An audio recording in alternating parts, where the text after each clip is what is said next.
Hello, I'm Dr. Christopher Hong. I am a clinical fellow in endoscopic and open skull-based surgery at Brigham and Women's Hospital and Harvard Medical School. I'm here at the Seattle Science Foundation today to discuss the role of the neurosurgeon in neuro-oncology clinical trials, and a recording of my talk is available at ssfyoutube.org. Now, here is what else is happening this week at SSF.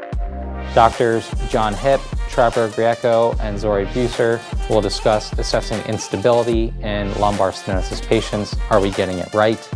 Wednesday morning at our STED Talk series. Also mark your calendars for February 9th when we hold our 9th annual Innovative Approaches to Brain Tumor Management course. Leading experts in the field will come together to discuss the future of brain tumor management, including the progress in personalized medicine and implications of immunotherapy in specialized treatment.